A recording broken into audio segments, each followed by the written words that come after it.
So I would like to introduce Linda Alabach. Linda Alabach, as you may have seen in the intro to this class, is beginning her 6th year in real estate. She has been a master's agent for at least the last 3, since 2010. So 10, 11, 12. Okay, master's means $3.5 million or above. Okay, so by her 3rd year, she was already at that level. Okay, her business is over 90% self-generated, because a lot of people say, well, top agent, that means they get fed business from somewhere. No, this is not true with Linda, and that's why she's an excellent asset to today's topic, which is how to get new business and how to get on track.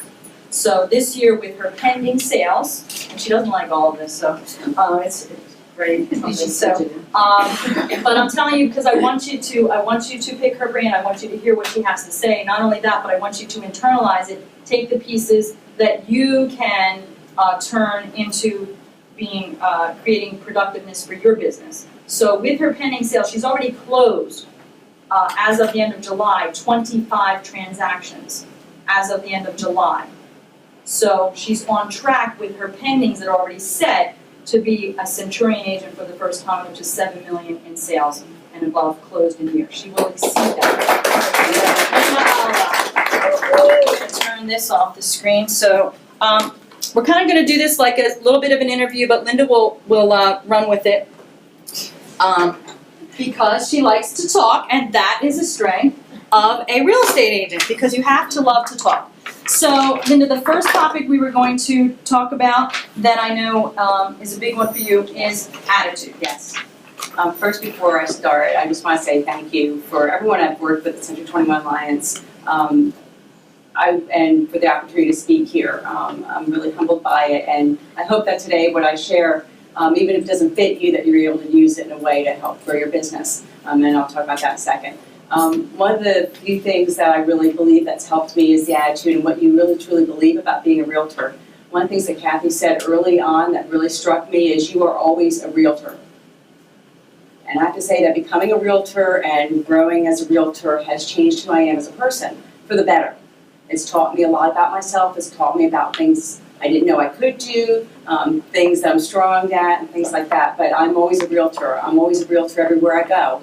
Whether I'm at the food store, or whether I'm on Facebook, or whether I'm out driving around, or I'm meeting with clients, I'm always a realtor. So I'm careful. I am a little protective of that. On my Facebook, you won't see me ranting. You won't see me getting political. I do have a very strong belief in God. I do talk about God a little bit on my website, but I always try to keep it midstream. I don't want to offend anybody. I never know who's watching my Facebook page or my other pages. So I am careful about that in public. But I'm also a realtor. What I believe and what I bring to the table is going to affect my business. It's going to affect who I am and how I am with people. One of the things that I saw early on, keep in mind, when I came into real estate, it was a down market. I didn't know so much it was a down market. I didn't know what it meant to be a realtor, so I really didn't know what all that meant, or what that meant for me going out. What I did see, and I know all of you see this in your office, is I saw people in my office bringing in contracts, selling homes, being busy. And no one told me that I couldn't do that. I know all the brokers are very supportive. I know Kathy was, what do you want to do? You can do whatever. What I love about Century 21 is from the very beginning, they told me how to list. They never did what other companies do and said, oh, well, you're going to start as a buyer's agent, we'll make you a really good buyer's agent, and then you can go on to listings. In the meantime, give all your listings to so-and-so. So I didn't know any boundaries. I just knew I can list, I can sell homes, I can help people buy homes, and I want to help them. So I didn't have any of those barriers. I really believe in my heart, and I live it out every day. I believe there's enough business out there in the world that everybody in this room and everyone in our company can be a Centurion agent. There is. I think there's business that we miss out on every day that we don't see because we don't even believe. I think some agents don't even believe it's out there. And if you believe, oh, it's a down market, it's really slow. Okay, that's your reality. And it's not just about speaking it into being, but it is about what you believe. If You know, how many times have you sent your kids to, I can't find my shoes? They're in your room. Well, they don't believe they're in the room and they can't find them. And I know that's simplifying it, but for me, that's really, that's the heart of the matter. I believe there's enough business out there. I believe I will always keep finding business. I'm not worried about next year because I know next year when I get there, the business will be there. The other thing that I believe that I didn't know to believe any differently is my business will be steady all year. That my business, I've heard people say, well, I'm only gonna be busy in the spring and summer, so I need to be busy now. I'm busy all year round. I'm selling in December. Some of my best months have been, I had 7 transactions, one December. You can be busy all year. People need to move all the time. They're always having babies. They're always having divorces. There's somebody always, God forbid, passing away. People moving into the area. People need to move out of the area. It's lifestyle. It's not a market thing. It's a lifestyle thing. So those are things I've always believed. There are always reasons to sell. Something else I believe strongly is bring your iPod everywhere you go. iPods are individual points of difference. So what makes you different from other realtors? We're all different people, and I think that's why we can all be successful. We're all going to attract different people. We all have different social circles. I have to say, as busy as our office is, I bump into other agents out in the field very infrequently at appointments. What makes you different? For me, it's leave no stone unturned, and it's all about service. Those are kind of the 2 hallmarks that I work on hard. In both listing houses and finding clients, leave no stone unturned. I look to find them anywhere. I never know where my next buyer or my next seller that I'll be working with is going to come from. Likewise, when I'm selling a house, I don't know where that business is going to come from. It can come from all sorts of places, and I'll talk about that later. So those are 2 belief systems or philosophies that I have. Be teachable. We're all here in our own business, so in some respect, we all have that individuality and wanting to create our own business. But I find teaching, I'm an ex-teacher. We're kind of the hardest to teach because we're used to being another spot. But always be teachable. This business changes so often. I realized in my 3rd, 4th year, I need to change because everything's already stale. What I'm doing isn't the same as what it was 3 years ago, and I need to continually adapt to that and currently grow and change. Always, Kathy's right, from the very beginning, I do not believe in inventing a wheel. I will always modify a wheel. I'll take whatever's there. One of the things that I always try to do is whatever Kathy said, I would do it exactly the way she said it with no changes. No changes whatsoever. And I always experiment. I want to see what worked for me. I always do it until I understood why it was to do it that way. And then I knew what didn't work for me as an individual, what I could change, and what was an issue that I was just uncomfortable doing it. I don't know if that makes sense. Mm-hmm. So, and I'll just use as an example. I have very successful broker opens, and I'm very open about how I do the broker opens. And I remember telling somebody in the system, this is what I do. And after they had the brokers open, I was so excited. I said, hey, how'd it go? Well, I get 21 to 50 people. I only had 8 people there. Oh, why? Well, and they went to explain, they did what I said, but they left out 2 or 3 parts. Mm-hmm. They didn't do the whole thing. They didn't want to do this. They didn't want to try that. They didn't. So they didn't get the same results. And I just think it's important, like I said, until you really understand why, and you really just do something straight out and just see how it works for you. If you fail, then there's always more opportunities to work it out the next time and do it differently. I'm going to talk about brokers opens and why you do the brokers opens, and you do get 25 to 50 people at her brokers opens. For those of you who are new, that's inviting the co-op agents in to see your listing. So you want to back up a little bit to why you tell your sellers that's important first of all, and then how it helps with your co-op relationships. Okay, I started that, you know, as Kathy said, as talked about, when I moved to this area, when I started real estate, I had moved from New Jersey. I lived in maybe a year, well, maybe a couple of years here. I didn't have a big friend base. I had some family, our family's very small. And I wanted to get to know people. I wanted to get people in. So broker opens, thank you, sweetheart, I found was the best way to meet other agents and get to know them. One thing I enjoy about meeting other agents is that then it puts a face to a name, somebody I know. Then when I go to work with them in the future, there's already a little bit of a relationship there. You also get to know real quickly who's a good agent, who believes in value in a property and who doesn't. And what I do for my clients, I tell them with brokers open, by the end of the day, they may or may not have dinner, because sometimes we run out of food because we have so many people. They will have a sheet of what they can do to their home. They have 21 to 50 agents who have buyers who will come in and see us, so get some exposure. By the end of the day, they'll have the highest price that somebody gave for their home, the lowest, the average, and the median. So they have an idea of how their price is being felt in the marketplace by experienced agents.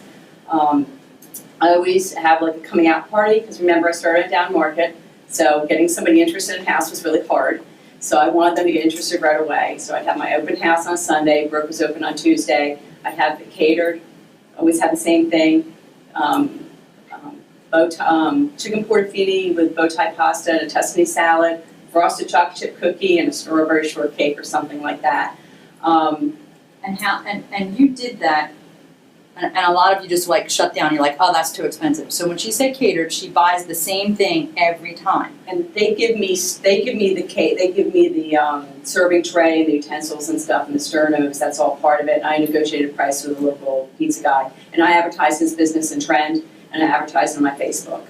So that's, so I do that. And I have to say, agents come in, they start with them, I had such a hankering. So glad you had your open. It's the same thing every time, and it's very good. So people will come to her Burgers Open for the lunch, because realtors, for some reason, we like to eat. I don't know why. I'm starving at lunchtime. I know. We like to eat. So she serves a high quality meal. She never has served hoagies. So as a new agent on her very first listing, not only does she serve a meal that costs about $125 with the dessert and everything, and you offer a what? I offer somewhere between $50 and $100 cash price drawing. Okay. Okay. And she marketed that. So how did you do that as a new? How did you do it as a new agent with no money, Linda? How did you make yourself do that? Okay, giver's gain. I just felt that if I gave, I'll be honest, I just felt if I put it out there, I was told, somebody told me that whatever you put into real estate, you get back. Right. I believe that. So I figured if I did this and I got people into the house, we would get a buyer. I don't know where our buyer's coming from. Got to find a way to get them in. So for me, I didn't have a name to bring people in. I didn't have especially great listings, so that was my way of bringing people in. I also put together a realtor mailing list, and what I would do is wherever my listing was, I would do 100 over and 100 above the price within that township. And I would pull the names of out of Trend. I would take all the email addresses for the actives, for the pendings, and the settles. Now for the settles, you also get the co-op agent, so who's actually selling that area too. And I keep that database. I have 2,000 agents on my database. So I don't bug them a lot. I don't like to send out a lot of mail. I don't like to receive a lot of mail. I don't send them all my listings. All I do is I send them, when I have a Brokers Open, I send them a personal invite, with the property. And that's all I do. I don't send them anything else. And in that email, I might put some other listings, like do you have a buyer looking for a condo lifestyle? Do you have someone who's looking for investment property? I might put a couple other listings in there with clickable links. And I have had people call me. I don't have time to come to your Brokers Open, but I definitely will look up, I'll look at send me a list of your properties and I can take a peek at them. So some things like that. So I found it very helpful. Yeah, Kim. How did you get that listed in? Like, how did you? I search in Trend. I just do a search in Trend for 100,000 under my list. So if I have a property that's 200,000, I'll search 100,000 to 300,000 in the township. Actives, pending, settled, and I do the full member. That way, when you click on the person's name, I just copy their name and drop it in, because it's right there. So I can just copy and drop. Click on their name, click on email, copy the email, drop it in. So and I just keep the list going. On the settles, you also get that co-op agent's name too, so now you have two people. And you think it takes a lot of time, but honestly, you'll go through a list and either they're on my list, or you're going to an area, maybe someone sold 3 or 4 homes, so it's not as bad as you think it is. It probably takes me about an hour to put that together. And why is it important to build relationships with co-ops? You get business from them. Well, it's a lot of things. One thing I believe is I always want to be an agent. When I work with someone on the other table, it's called a cooperating agent. That's what I was told. So I always try to be a cooperating agent. One of the things that Kathy and I have worked on, she said to me that it was really helpful was always smile on the phone. Because she would hear me, she knows me. When I get cornered, I can get a little shrill, I can get a little defensive, I can get. I walk by her office and I'll go. I sometimes have a hard time hearing, so sometimes my husband will say, just because you can't hear doesn't mean you have to talk louder. But anyway, but I do always try, even when I'm delivering bad news, I always try to smile. I just think it makes it easier. So when I talk with a co-op agent, I always try to make it, we're working together for the best of our clients to get this to the table. This is what everyone wants. And I have gotten business from co-op agents. I've gotten business from those that have left the business. I got one from somebody who didn't feel comfortable listing in the office, and they asked me to help them with it, and we shared it. They couldn't sell it, they didn't want to lose it for the company, and I ended up getting it sold in pretty much 30 days after they gave it to me, which I was excited about. And actually, I just got a $500,000 listing from an agent that moved out to Arizona. They were in the area, they had worked with me when I first started, actually. They put a bid in, we ended up not doing business on that transaction, but they were so impressed with our work together that he gave me this client. So you don't know, like I said, you don't know where that business is coming from, and we can't afford in our business to alienate anybody. How about the, back to attitude and co-op agents, because a lot of transactions fall apart after the sale and during inspection negotiations. And what I hear happen is that the agent says, well, you know, the buyer was all upset at the seller. Well, I say to them, how did the buyer get upset at the seller? Did they talk to them? No. Well, then who got the buyer upset? Who got the seller upset? You don't realize that what you say to the other agent in confidence is never in confidence. So if you say, well, my seller said that they didn't like the way that the buyer, and then the animosity starts to build between the agents, and that is when you dissect a transaction that's falling apart, 8 out of 10 times it's because of the agents and their relationship. So can you speak to that? Yeah, I always try to work things out. There's things that they say that, I mean, you can, when I work with an agent, I can hear when I say something is not well received. I mean, I just had something, a home down in Kent Square, and we had disagreement on, of course, on the value of the price, and we were trying to negotiate. And I did say, well, I hear what you're saying, but you know, here's some of the facts, and I think these need to be taken into consideration. And he just snapped back. He said, well, the buyer decides the value, and this is what they want to do. Put the smile back on. Awesome. Let's work together. Looking forward to getting this through to the settlement table. Talk to you soon. I didn't tell the seller that. I just said this. You know, I worked hard to bring you the best I could. Here's what we have.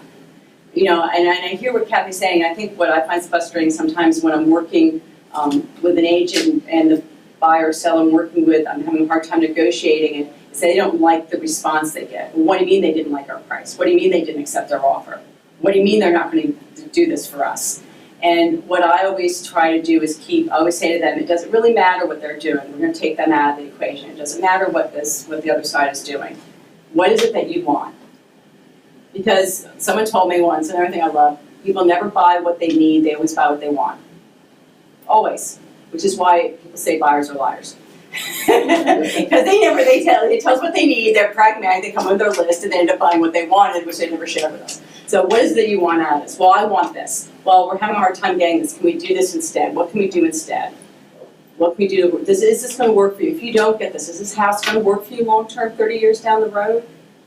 What are your goals with this transaction? What do you want to do here? And whatever they do, I try to follow their motivation with getting them the best that I can do. And if I can't get it, I can't get this for you. What else do you want to do here? Do you want to terminate? what do you, and we don't term, I don't term, Kathy will tell you, I have 100%, pretty much 100% close rate with the buyers. I don't terminate a lot of transactions. Very few, I probably count on one hand how many transactions I've terminated in the time I've been here.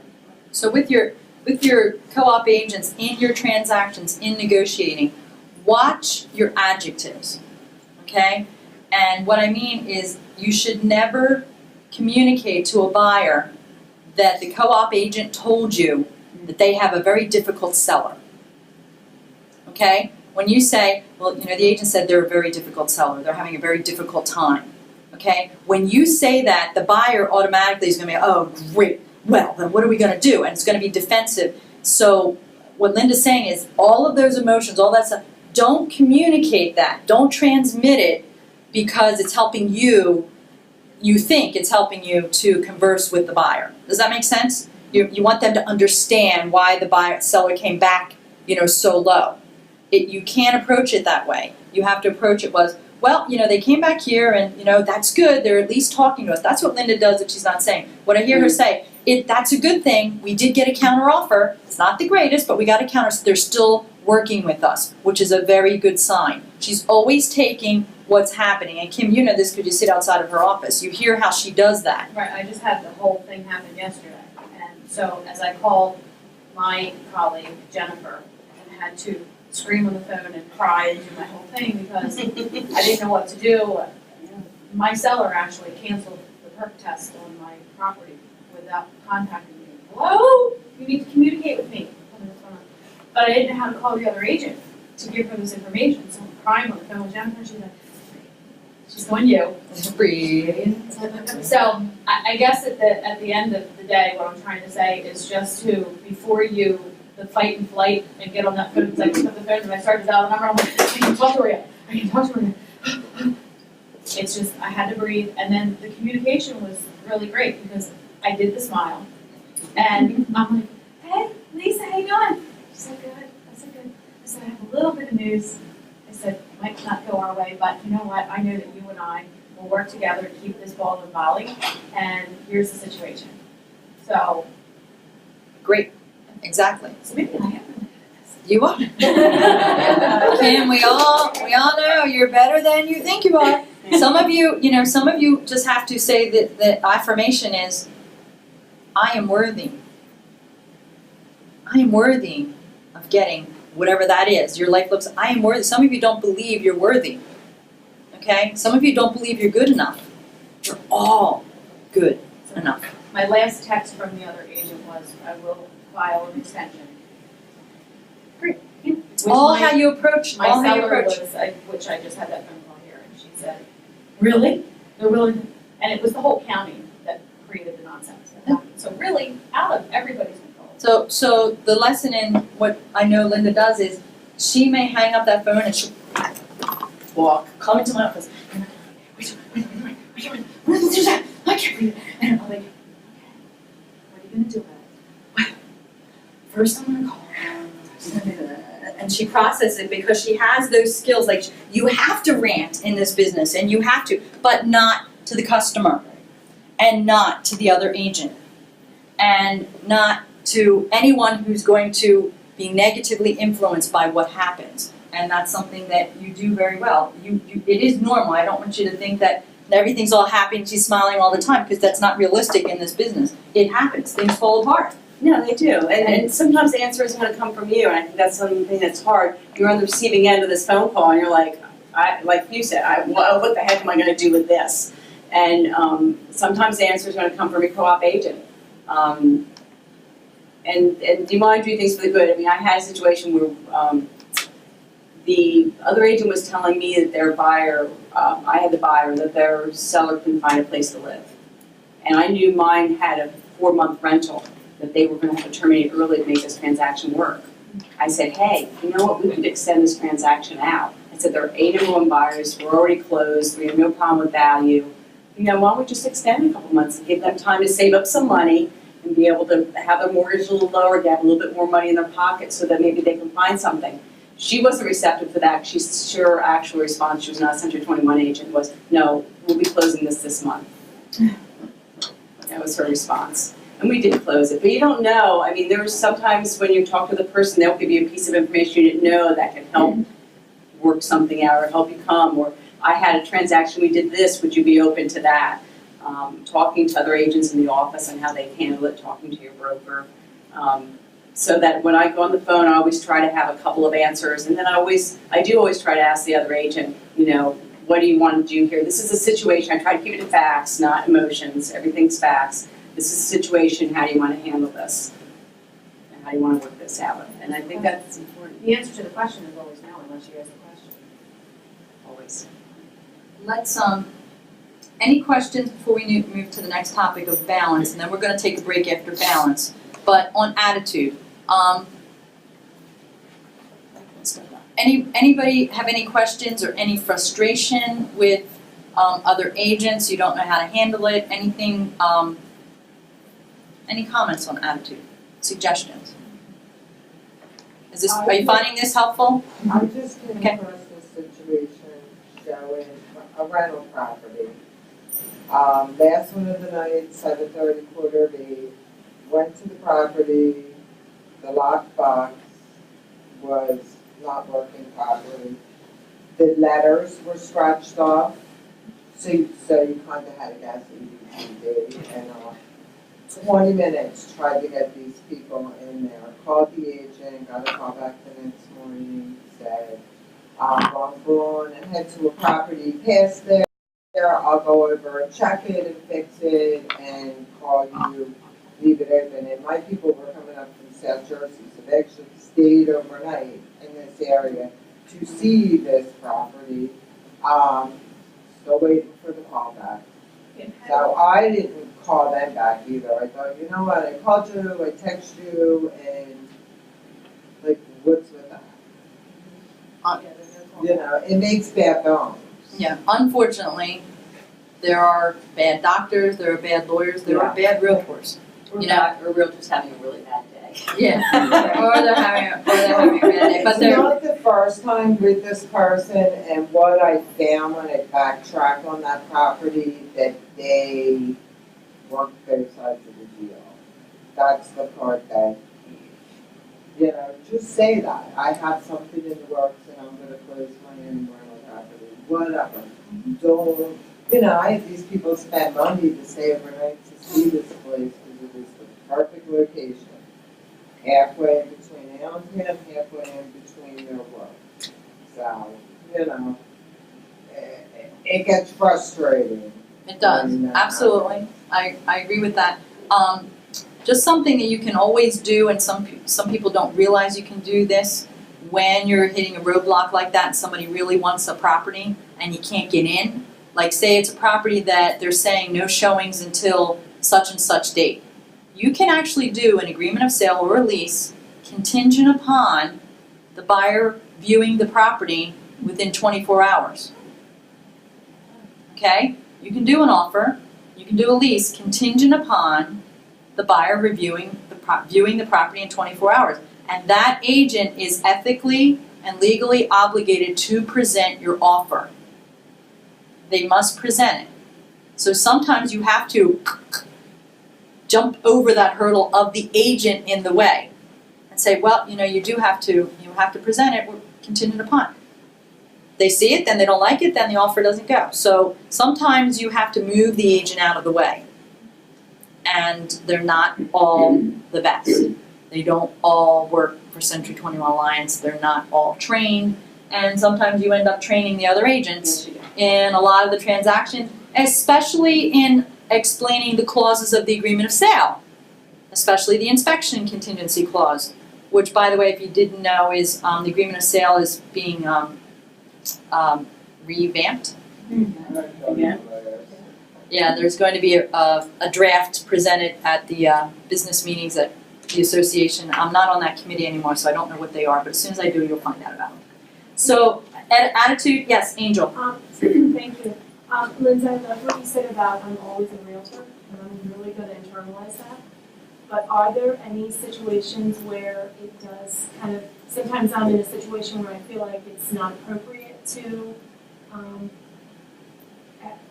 I don't know what I'm trying to say, like really bring it up or whatever, I mean, do you ever find that you're ever in a situation where it does take a back seat, where it may not be appropriate to wear that hat? I mean, do you ever feel like it's, No, but I guess as a realtor, some of the things that I feel are qualities I want to try to bring everywhere is integrity and character, truthfulness, those types of situations. There might be some situations that if I don't like what's going on, a situation where I might just choose to step back, because that's kind of who I am. But yeah, I don't know if that answers your question well, I exactly. know that What do you mean? I've missed business opportunities because I haven't really spoken up. Because maybe I felt like the situation wasn't really appropriate. And I don't What, to mean bring like up real I don't estate? mean like at a funeral, I don't mean that. ask for business. Right, like really just talking about business, when I say putting on the realtor hat, like you're asking for business is sort of in a way. But not like in an extreme situation, as a funeral, like, oh, hey. Where's my badge? I don't know, I was No, surprised you seriously, I'm didn't have your. surprised. No, seriously, I was surprised too, like you always I wear always have my badge. I do always, but maybe it's my purse. I always have my badge on everywhere I go. I'm on Facebook, like most people I know I'm a realtor. I don't actually say, oh, by the way, I'm a realtor, do you know anybody who's buying or selling? I think where most comes up when people are like, what did you do today, or what you've been up to, or things like that. You know, I might mention it there, but I guess maybe it's just because I am a realtor, I just feel like it'd be evident to people. I don't have to say, oh, by the way, I'm a realtor, do you know anyone who's buying or selling, or, you know, I'd love But to you have would- some business. You wear your name badge and you have the magnets on your car. I do, I So have where magnets you on my go- car everywhere I go, I do, I have car magnets, so everywhere I go, people know it. When I go to church, I'm actually, good, better, and different. My husband was handicapped, we had to park in the front of the church in the handicap, it was a nice spot, I have to say. Because I did have somebody come in, they said, I just started coming to church, and I'm selling our house. And I've been coming a couple months, and I wanted to know if you'd come talk to me. So car magnets, I've been stopped in, parking lot, grocery store parking lot. And I do wear my name badge to Walmart everywhere I go, until I come home. Maybe that anonymous person I had was the one that took my car magnet. Maybe, just to call you. Someone took your car, man. And I don't wanna forget this, cause it came up in the last session that we had, it came up. And I don't wanna forget when we get to new business, like after the break, but, the, Paul Greco was here at one of the last sessions, and he said when he goes to walk every morning, he takes his business cards, magnets, he had them made, you can get them made of Vistaprint, very inexpensive, and he hangs them off the back of his trunk, his car magnets, and every time he goes to walk and he comes back from walking, people have taken his car magnets off. So, if you want to really ramp up your business, so you have the car magnet on the side, but get some magnets Kim, and that put might be a them good thing for you. and put them on your trunk when you go into the grocery store or when you go into Wawa, and watch, because people will take them. They will take them, and that's a good thing. They will take them off of your car. Watch how long they're driving. Watch, you must, yes, thank you, Gina. Oh, that's what I need to watch. Okay, so, if you're going to have your car magnets on your car, and we're gonna break it for this, and if you're going to have your license plate on the front of the car, remember that it's there. Especially when other people are driving your car, like your husband. God, why did you let the person out there in the back of my license plate? They're gonna think it's me. So be sure that you do drive careful. That is very important, because, and that goes to exactly what Linda says, is that she's always a realtor. So when you're driving, you can't forget that you're a realtor, because you are representing yourself if you've got your vehicle, ramped up there with the marketing on it. So that is an excellent point. That's why some people in our office, I said, you want a license plate for the front of your car? And they say, no. I know I'm not a good driver, and I don't want people judging me for that. So that kind of goes to what you're saying, is always, you wear your badge, you walk in the store. Evelyn, can you add anything before we break on attitude? I know Evelyn trains with Dale Carnegie. Anything about attitude before we break? Attitude is everything. Everything. It's like someone said to me a while ago, if you think you can, you can. If you think you can't, and either way you're right. So, if you approach something in a positive way, as Kathy's been saying, and, keep that positive attitude, it'll happen, you know? And, you know, one of the things that we do say in Dale Carnegie, and I'm only mentioning this because Kathy brought it up, is there's a cycle of performance. And that cycle of performance starts with your attitude, saying, I am going to do this because I can, because I want to, I'm going to buy into it. Once you do that, then you get the knowledge, which is why you're here today, and you learn that knowledge. And then once you get the knowledge, you have the skill. But the skill only comes with practice. And practice doesn't make the skill perfect, but it makes the skill permanent. So, you know, do all the things that Linda and Kathy have been telling you to do today, and find that partner, talk to your broker every time you have a question. Don't be afraid to ask questions, and don't be afraid to fail. Really, don't be afraid to fail, because what's the worst that can happen?